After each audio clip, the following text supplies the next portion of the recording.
stoked. We have Vicki Marsh with us today. How are you, Vicki? I'm very well, thanks, Sean.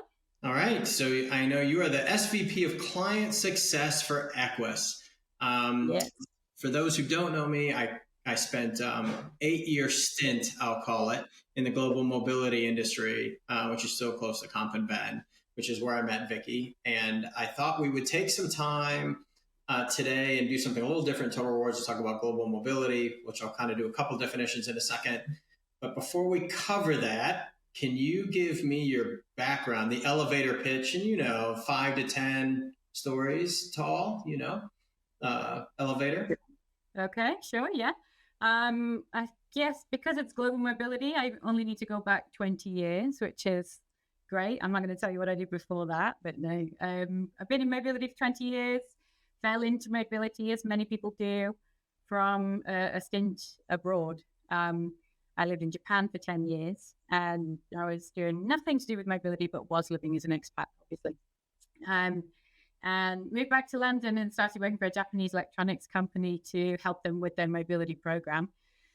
And that involved a sort of ground up education in global mobility, very much compensation, payroll focused.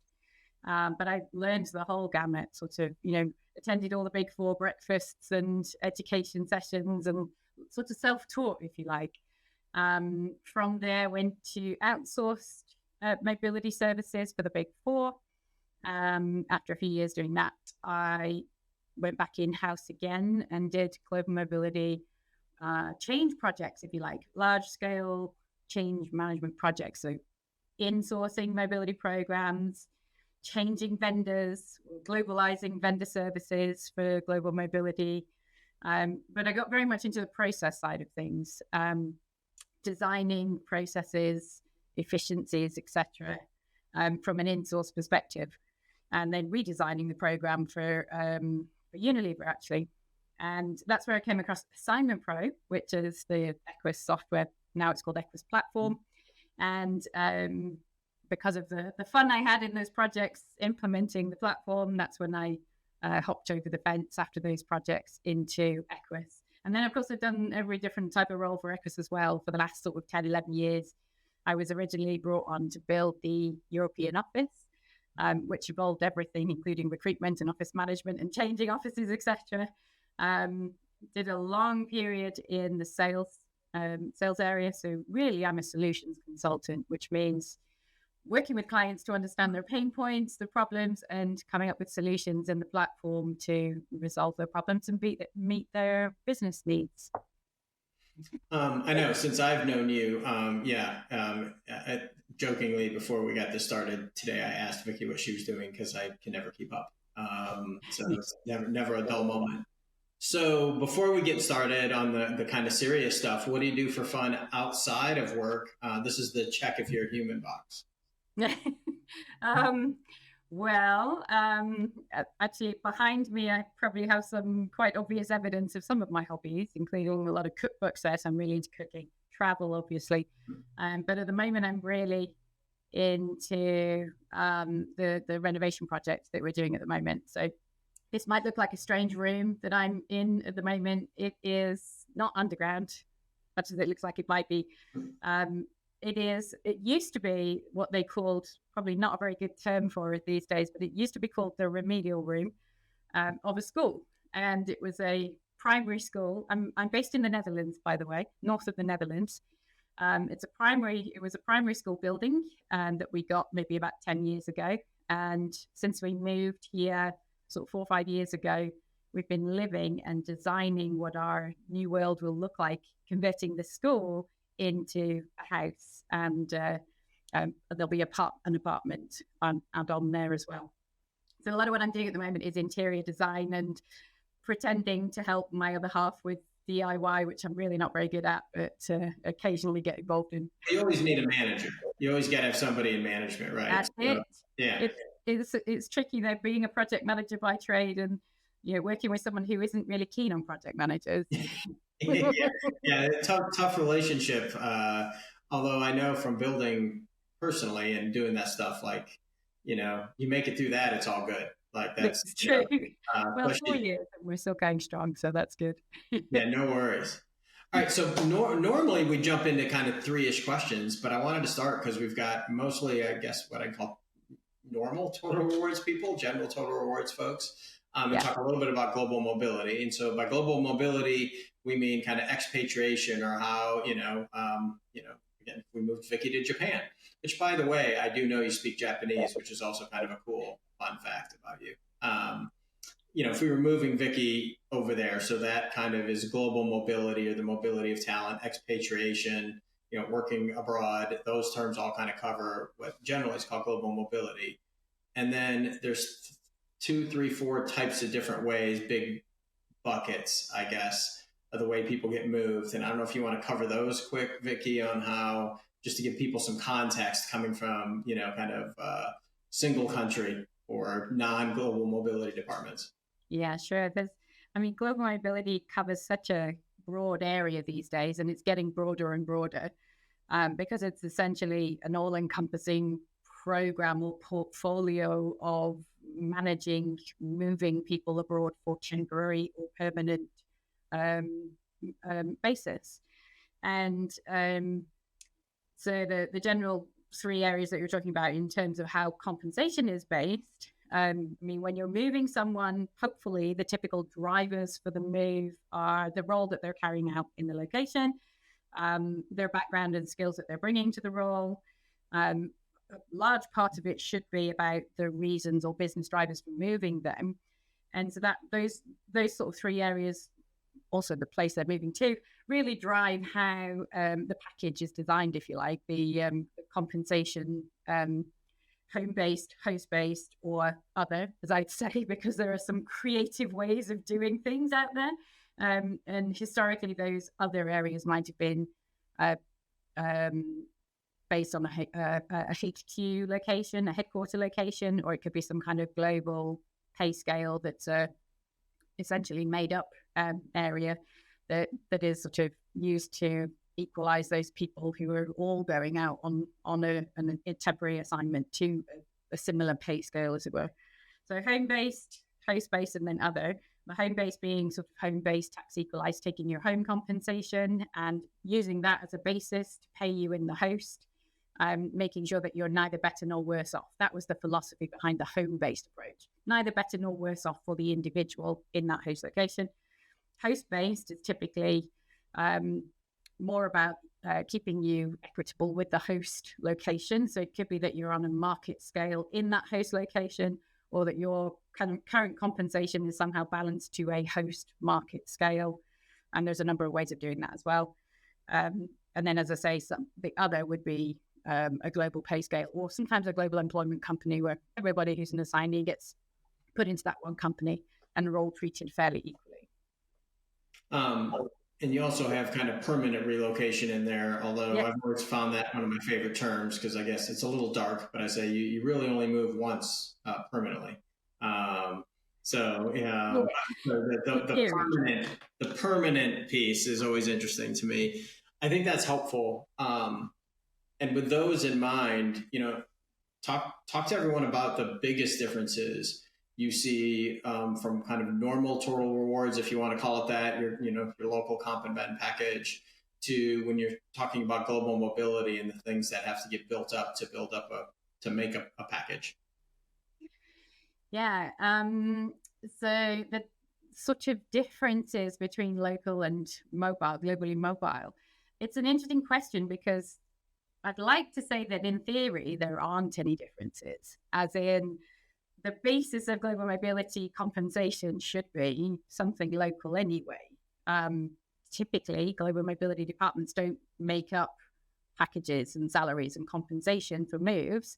They work with whatever the directive is in terms of whether it's home host or go to a HQ location, for example, or whatever the company directive is around how to pay, whether to take them into a host for equitable purposes, etc. So mobility compensation, in theory, and I say compensation down to the pure sort of definition of what I think of compensation as sort of base salary and bonus and cash, should be the same. It's a great theory, not necessarily right in practice. Um, so the history, of course, going back sort of 30, 40 years when mobility was more of an incentive-based operation. You had to move people, you had to throw cash at them, didn't really matter what you were paying, and that sort of carried on for quite a while back when international assignments were really sort of special, and travel was still very much a luxury. Travel got cheaper over time and more people experienced it, etc. And locations became a lot more normalized, as it were, in terms of people experiencing living abroad or being abroad for periods of time. So the move from just throwing cash at people to this home-based approach was sort of that early trend. I'd still say that the home-based approach is still where we see the greatest differences, and that you can be in a location but still on a very different package compared to the people who are there, because you're still based in your home location. And of course, the whole mobility industry, if you like, is built around moving people from high cost to low cost or low cost to high cost. And if you're going one for one, it's not really as much of a problem. But if you're going extreme from a high cost to low cost or a low cost to high cost, that's where you get to the problems. And what is the right balance of pay and compensation and the benefits around it for moving that person? So differences wise, I still see that home-based as being the greater differences. But actually, the base comp piece is not the bit that's different. It's the benefits around the move. So how, though, when you talk about that, like, especially in host-based, like, or home-based, if they're doing the same job as somebody in the new location as somebody else, right? There's a shortage of talent. How do companies deal with, or do they deal with it on the comp side from having somebody that's paid different? This is the part that always fascinated me. When you basically drop someone in that is making different money, even if there's solid rationale. So one of the things I usually bring up when I've explained mobility to people is, and why you have a different amount, even on host-based, is if you decided to move somebody that's in the States to Accra, Ghana, if you took and just Googled the average cost of a 2-bedroom apartment, and then said, that's how much we're going to give you when we think about your pay, there's going to be a fundamental problem, several weeks in. As well as when somebody moves somewhere new, do you give them a bonus or allowance for a year? I used to call it a step down, but basically, how do you learn to live like a local? So somebody who moves to London, for example, you gross them up to live somewhere that they're going to be very American in this case. And then they get to pick and you force them down. But at some point in time, you end up where you have a salary that's different. And so you and I are doing the same job. And how does that kind of square up with companies? And are they tackling that mobility? Because, pay equity, for example, and transparency. You and I are doing the same job, but I'm paid significantly more because I'm foreign. Like, I don't know, how's that going to square?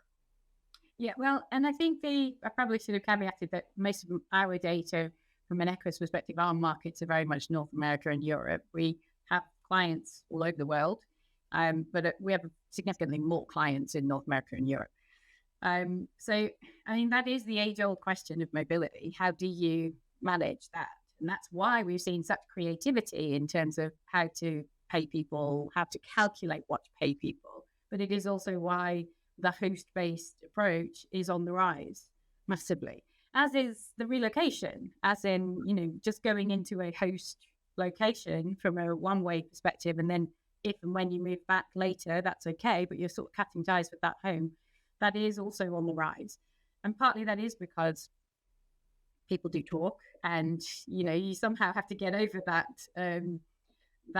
difference in, and I'd still say it's a total package, because that's why the compensation piece is quite typically squared away from the actual other benefits, the benefits that you get as a mobile employee. So trying to keep the compensation away from the things like the housing, which, if an individual is moving and they've got a house back home that they're still paying for, that is mortgaged or whatever, they've still got that. They can't necessarily pay for housing in both locations. So therefore the company takes care of the housing in the host location. And that is something that obviously a local employee doesn't get. But at the same time, if you're going to be mobile, you can't be paying 2 housing costs. So that is a huge benefit, as is benefits like schooling or, other sort of high cost benefits. There's lots of additional benefits that go to people who are in the more wealthy industries, for example, that have a bit more money to spend. Then there's lots of additional benefits. But they're typically, we've seen anyway, the trend is to move towards those service-related benefits rather than giving people cash. So yeah, how do you manage that conversation in the host location? You have to sort of be able to tell the story as to where you're coming from and the kind of costs you've got in both locations. And I think mobility has moved away from having that conversation be around the base compensation and trying to keep it as normal as possible. But obviously there are exceptions. There are organizations that maybe need to incentivize their people to move. Maybe they're moving to harder locations, so they have hardship allowances. That then gives the individual an extra incentive to move because they're actually being compensated for the fact that they're going somewhere that isn't that easy to live, or they're doing a job that not everybody wants, or is not quite so desirable in the current market where they may not be very, green, for example. So there are definitely ways to get around it. But again, I think they try to, I've seen anyway, certainly very creative ways to try to keep compensation away from the peripheral benefits that, let's face it, do give that individual a much better kind of quality of life, if you like, but are not necessarily tied to their core compensation, if that makes sense. So with all that in mind, how do you see the Global Mobility Department aligning with compensation? I think the biggest mistake or whatever, when I moved from comp and ben into mobility for a while, like all businesses at 30,000 feet, it looks pretty simple, right? It's like, I just got to move Vicki from one company to the other and figure out the difference. I mean, how hard can it possibly be? And, yeah. And then you realize all the elements that go into it. And then the 3-letter word tax comes in too, and all that stuff. So it gets complicated really, really fast. Yeah. Which is why I was surprised at how sometimes unlinked or how disparate they were from comp. And so how do you see over time the relationship between comp and global mobility, and where global mobility sits, which I know we've talked about before too, maturing, because comp is, such a big piece of it that has to get tackled? Yeah, I mean, yes, where global mobility sits is also a fun question. I mean, there are so many elements that feed into how the global mobility program for an organization develops. And I would say primarily business drivers, but those drivers can be a vast range of different drivers as well. So if it's a fairly new, less mature mobility department, they could be put literally anywhere. They could typically go into, say, HR ops, or somewhere that is very much more about take the individual, get them to the location as quickly as possible, and hopefully get them productive as quickly as possible, especially if it's a sort of expanding, growing organization, going into new markets, etc. But traditionally, if they've been around a long time and gone through multiple iterations and had a program that was sort of based on a heavy tax input, for example, they could be sitting under corporate tax. They could be sitting under very much more legislative. I've even seen organizations sitting in legal departments because they're about that cross-border tax or legal employment law, etc. Emphasis. It depends on the sort of culture of the organization as well as the sort of maturity of the program. Sometimes they bounce around between different departments as well. So, I mean, as I say, I don't think mobility leads, and I'd love to hear from people if they don't agree, but mobility leads don't necessarily set compensation packages. So they typically are used to take what the business told them they wanted to pay the individual, and now they spend a lot of time, mobility programs, as I see it anyway, spend a lot of time trying to deal with being fair and applying policy without being too overly heavy-handed with the policy, and that actually in recent years has led to a lot of flexibility. Flexibility meaning they will go back to the compensation, the department that sets compensation, I'll say, because it might not be called comp and ben, it might be called anything, but they'll go back and get sign off for a new proposal from the business, or potentially they'll go over to legal and get sign off for the move because of compliance reasons. And again, it depends on those business drivers as to what that process looks like and just how much influence mobility has from those other departments. Or they could actually be sitting in compensation. That does happen too.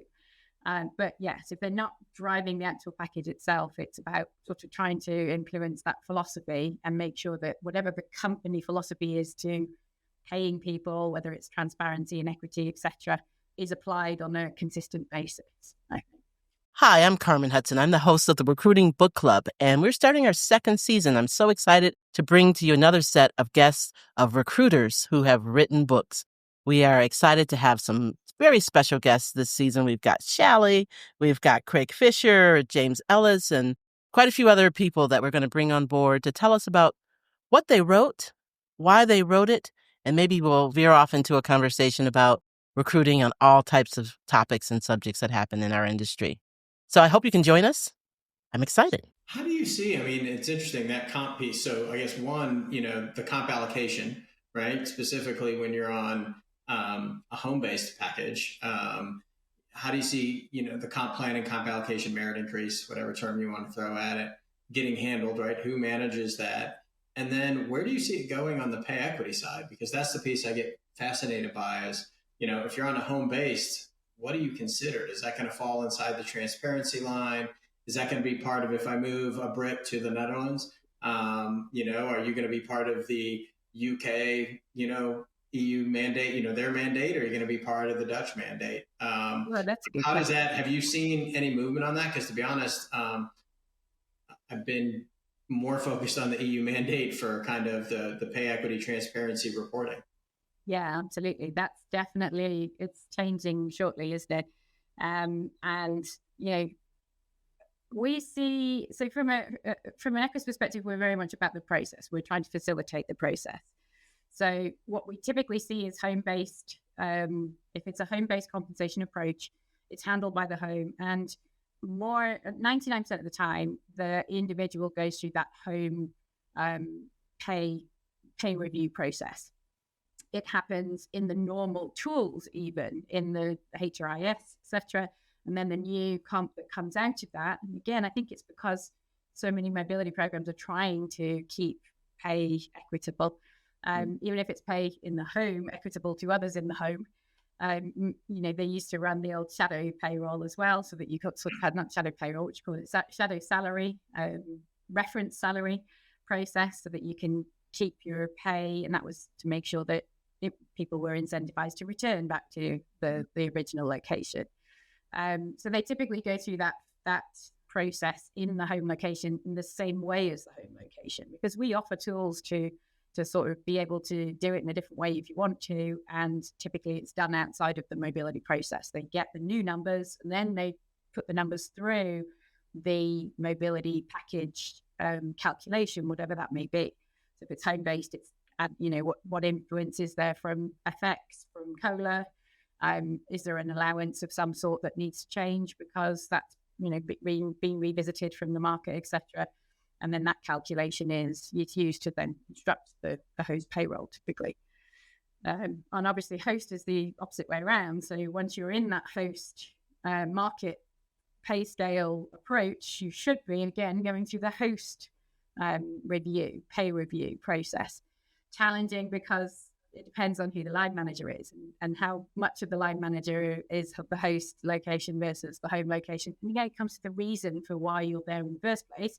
And that's why it's so complicated, because you've got two line managers typically trying to feed into the process.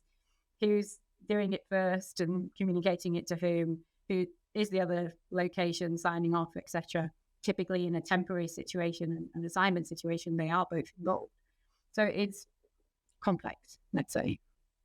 I was always surprised at how when they went on assignment, they kind of got almost pulled out of the home HRIS, for lack of a better term, and staying on assignment. And so having been a couple of years out, I mean, how have you seen, I know technologies, in the total reward space is, jamming along. And I've been on my soapbox, basically telling companies to get greedy, right? So as a developer by trade, right? We can kind of do a lot of things to kind of put whatever process you need in place.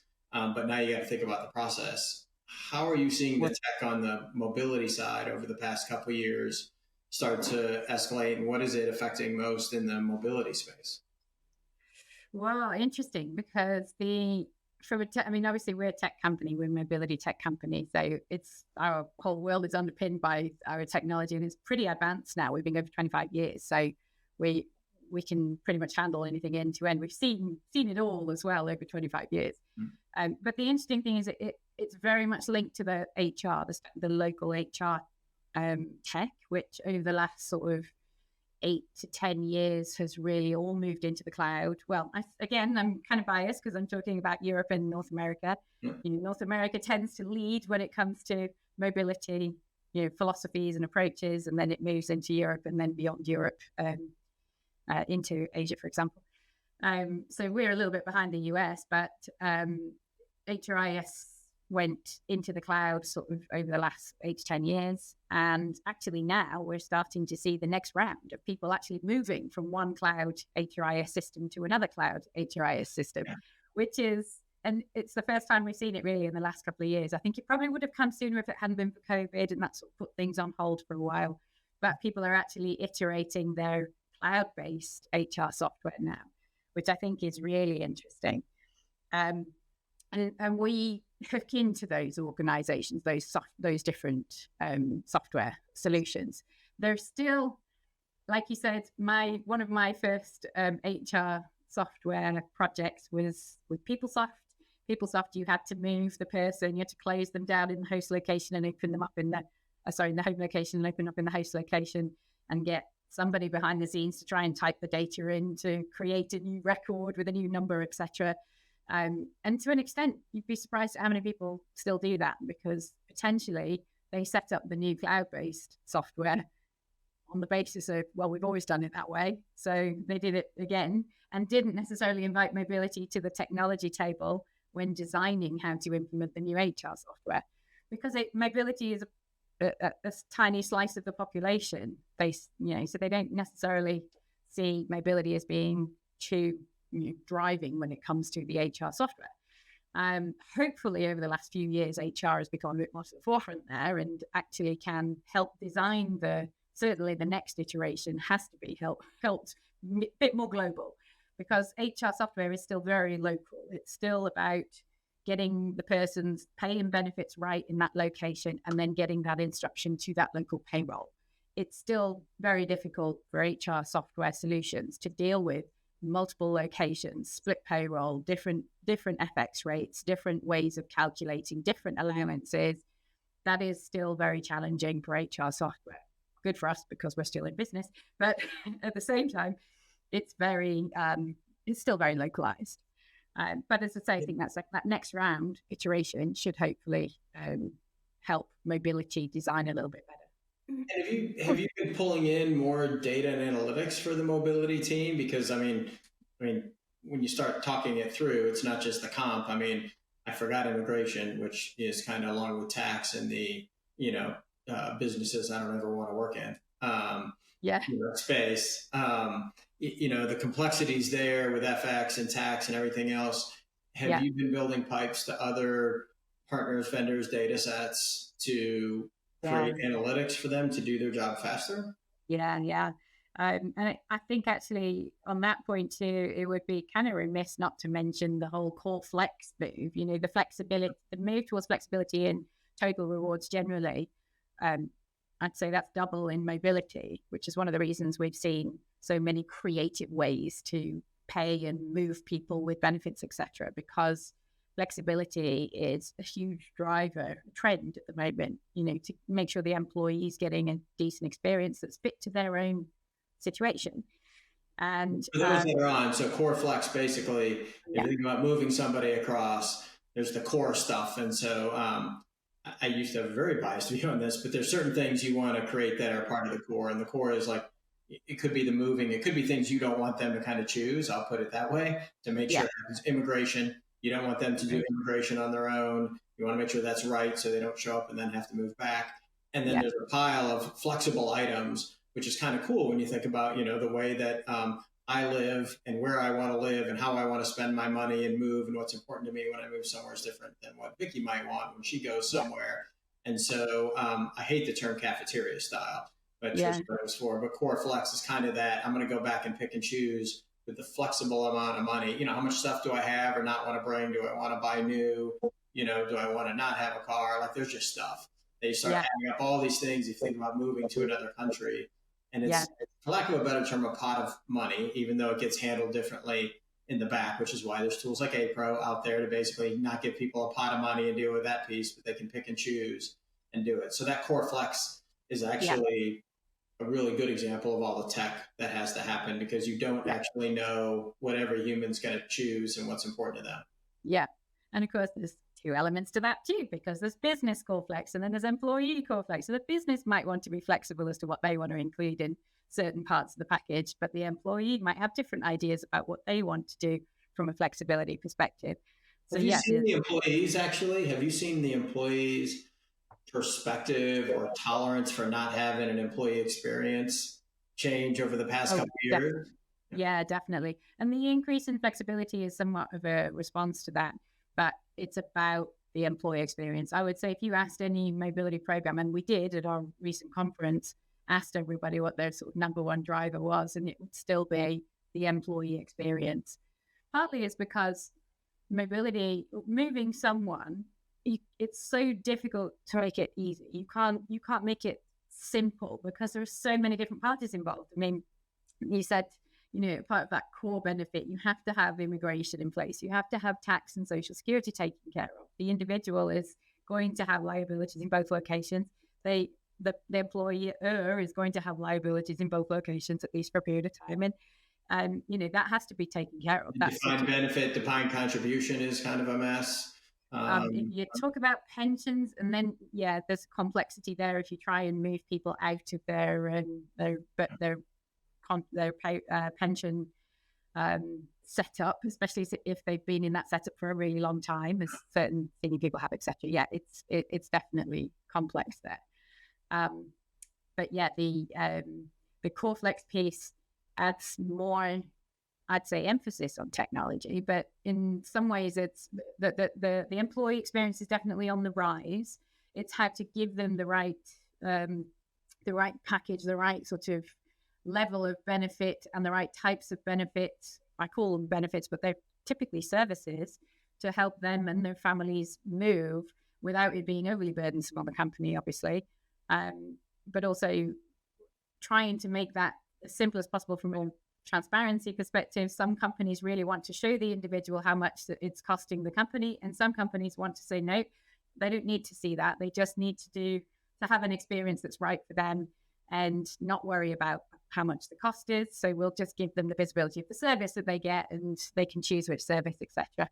Humans are humans. It's interesting because, if you're moving somebody with kids to the same location that somebody's coming from that doesn't have kids, you're not usually, jokingly, you're not usually moving the people who aren't smart in your company, right? You're usually moving high potential, high impact individuals. It's super expensive. I mean, it used to be a home base, 3 times, 4 times as much.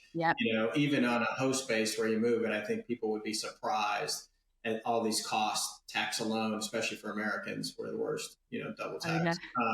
But basically the cost that is involved. So they're high potential, intelligent people who would realize that, hey, I moved over here and, I got the same package, except I don't get schooling. And why does the other person get schooling? And that costs money. Can I have access to that? Which is a core flex. It's a super cool space. I mean, to be honest, I took the job, I don't know if he'll listen or not, but I took the job in mobility to, kind of not as a favor, it's kind of like, I'll do it. And how hard can it be? And then you realize, like, holy shit, this is really complicated. I mean, you really do. It's a really complicated business. And you're moving people. It's still in human resources. So the human and human resources, I mean, you're talking about moving people and potentially families over, and the success. I mean, it seems obvious, but all the stats or the surveys I've seen, like, if they're not happy, it's just bad. Nothing good comes from an unhappy employee, and they're really unhappy in another country. So with all that in mind, and it's so crazy complicated. If you could automagically, which is a highly technical term, of course, automagically solve one issue, what would that be? Well, I mean, one issue is really hard to narrow down to one issue. I think from my history in mobility, I have to give you at least two. I'd say for the things that I can't control, I would say my automatically problem to solve would be getting legislation to keep up with the advancement of the technology. Legislation is frustrating in that we have wonderful advancements in AI and amazing tools that can pull data from anywhere and consolidate it, etc. And a lot of the time we just can't use it because there's so many roadblocks within organizations to actually getting the ticks in the right boxes to be able to use AI. And it's not just AI, it's GDPR, it's data privacy, there are cool tools to be able to take notes and consolidate information from meetings like this and be able to send you your actions and your points that you maybe even check your facts against the lovely internet and say, is this really true in 100% of the cases, or whatever it might be. But we're really slow to adopt them because of data privacy issues and legislation. So my automatically tick box would definitely be get legislation to keep up with the advancement of technology. Sure. I mean, that's a really interesting one to kind of end on, because as we deal with pay equity in other places, with legislative issues in each individual country, we can bifurcate those off and deal with them at some level. Like, if a company's in 14 countries, it's 14 problems that we have to look at a high level, but you've got humans crossing over in multiple jurisdictions and, HQ to multiple locations. Now you have to deal with all that legislation crossover, and those have to align. And we all know even the EU transparency law is not aligning per country. It's a guideline for each country. So that's a really good, I had not thought of that. So that's a really good it's been on my mind for a while, for sure, that one. We'd love to just be able to use the great tools that we have, right? But it's another layer of complexity, for sure. This has been awesome. This is great. So for people out there, Equus, EQUUS. We will put up Vicki's contact information. Equus has, like I said, been around for a while, so you can find them there out. And if you type Google global mobility, you will be surprised at how much stuff is out there in the global mobility industry. It's complex and super interesting. So I thank you so much for coming on and sharing a little bit and giving us insight, giving folks insight into the global mobility space. Yeah, you're welcome. It's been great. Thanks, Sean. Thanks.